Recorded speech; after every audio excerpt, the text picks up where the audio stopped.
जय श्री कृष्ण बच्चों, कक्षा 4 में आपका फिर से स्वागत है। कक्षा 4 में आज हम पाठ संख्या 9 पानी रे अजब तेरी कहानी के प्रश्नोत्तर के बारे में अध्ययन करेंगे। कल के वीडियो में हमने कुछ प्रश्नों के बारे में अध्ययन किया था, तो आइए आगे के प्रश्नों के बारे में अध्ययन करते हैं। प्रश्न संख्या 7 है कि पानी का अपना रंग कैसा है। प्रश्न 7 क्या है बच्चों कि पानी का अपना रंग कैसा है। तो हमने पाठ में पढ़ा था कि पानी का स्वयं का कोई रंग नहीं होता है। पानी कैसा होता है? रंगहीन होता है। तो उत्तर क्या होगा कि पानी का अपना कोई रंग नहीं होता है, यह रंगहीन होता है। रंगहीन मतलब बिना रंग का। तो प्रश्न है पानी का अपना रंग कैसा है, तो उत्तर क्या होगा कि पानी का अपना कोई रंग नहीं होता है, यह रंगहीन है। अब प्रश्न संख्या 8 है कि आपके आसपास नदी, तालाब, हैंडपंप आदि का पानी देखिए और बताइए उसका रंग कैसा है और क्यों है। अब हम बच्चों हमारे आसपास में नदी, तालाब, हैंडपंप जो भी हो उससे हमें उसमें जो पानी है उसको देखना है और उसका स्वाद कैसा है उसके बारे में बताना है ना। तो उत्तर क्या होगा कि नदी, तालाब के पानी का रंग कुछ गंदला है। गंदला मतलब मैला मैला सा होता है, क्योंकि इसमें मिट्टी मिली होती है।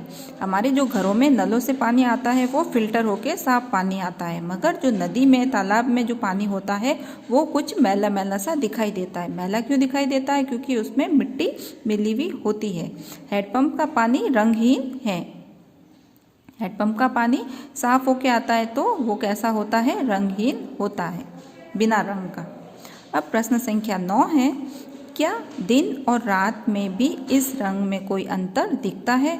अब देखिए बच्चों, पानी का रंग कैसा होता है? पानी बिना रंग का होता है, मगर पानी दिन और रात में एक जैसा दिखाई देता है क्या?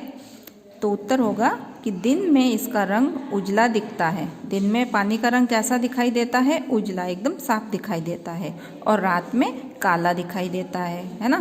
काला क्यों दिखाई देता है? क्योंकि अंधेरा होता है, चारों तरफ रोशनी नहीं होती, तो इसीलिए पानी का रंग कैसा दिखाई देता है? रात में काला।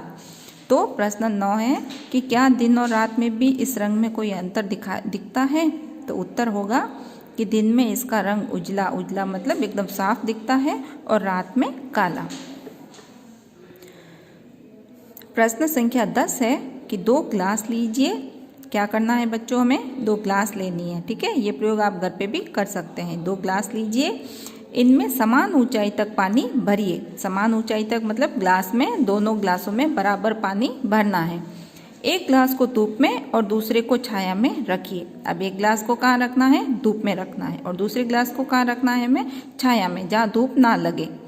2 दिन बाद दोनों ग्लासों के पानी को देखिए।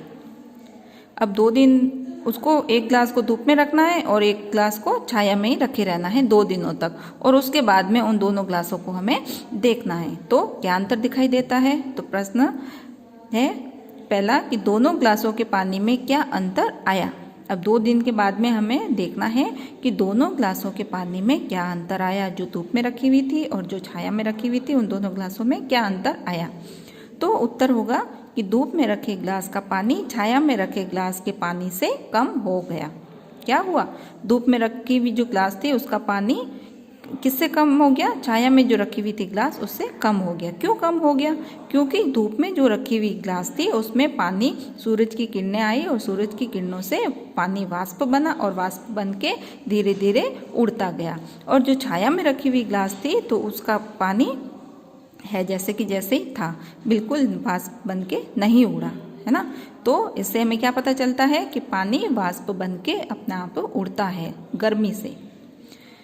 फिर प्रश्न 2 है कि धूप में रखे ग्लास का पानी कम क्यों हुआ। अब हमने देखा दोनों ग्लासों का अंतर 2 दिनों बाद में, तो एक ग्लास जो धूप में रखी हुई ग्लास थी उसमें पानी कम हुआ, जो छाया में रखी ग्लास थी उसका पानी जितना था उतना ही रहा। मगर अब अगला प्रश्न है कि धूप में रखे ग्लास का पानी कम क्यों हुआ, किस कारण से पानी कम हुआ। तो उत्तर होगा बच्चों कि धूप में रखे ग्लास का कुछ पानी धूप की गर्मी के कारण भाप बन के उड़ गया, है ना। कम क्यों हुआ पानी? कि सूरज की जो किरणें थी, सूरज की गर्मी से पानी भाप बन के उड़ गया, इसीलिए ग्लास में पानी कम हो गया जो धूप में रखी हुई ग्लास थी उसका। अगला प्रश्न है, कपड़े कहाँ सुखाते हैं और क्यों। अब बच्चों सबके घर में कपड़े धुलते हैं, सर्दी गर्मी बारिश सब मौसम में कपड़े धोते हैं, हर रोज़ कपड़े धुलते हैं। अब कपड़े कहाँ सुखाते हैं और क्यों सुखाते हैं? तो देखो बच्चों, उत्तर क्या होगा कि कपड़े छत पर या बालकनी में सुखाते हैं, है ना। जो जहाँ अब जैसे बड़ी बड़ी शहरों में जगह नहीं होती सुखाने को, तो कपड़े छत पे सुखाते हैं या बालकनी में सुखाते हैं, क्योंकि वहाँ धूप होती है। अंदर हम अगर कपड़े सुखाते हैं तो कपड़ों के अंदर क्या, कपड़ों में अगर धूप नहीं लगती है तो कपड़ों में क्या होते हैं, कीटाणु पनपने लगते हैं, और उन्हीं धुले हुए कपड़ों को अगर हम वापस पहनते हैं तो हमें खुजली की समस्या हो सकती है। तो इसीलिए कपड़ों को धूप लगाना बहुत ज़रूरी है।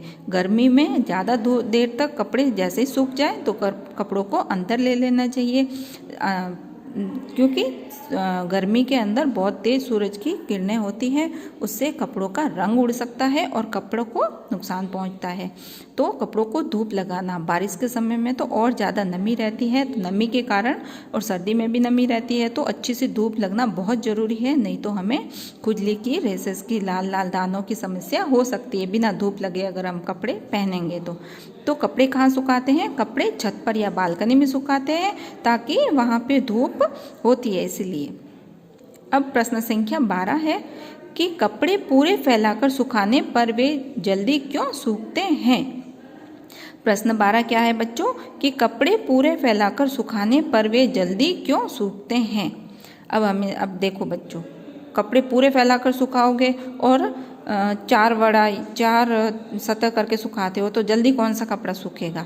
जल्दी कौन सा कपड़ा सूखेगा? जो पूरा फैला के सुखाया गया कपड़ा है ना। मोटा कपड़ा टाइम लगता है सूखने में, पतला कपड़ा जल्दी सूखता है। अब क्यों होता है ऐसा? देखिए, कपड़े पूरे फैलाकर सुखाने पर जल्दी सूखते हैं क्योंकि उन पर धूप मतलब सूर्य की गर्मी अधिक लगती है ना। उसमें हवा भी लगती है अच्छे से, सूरज की जो गर्मी है वो भी अच्छे से लगती है, तो कपड़े पूरे फैलाने से जल्दी सूखते हैं।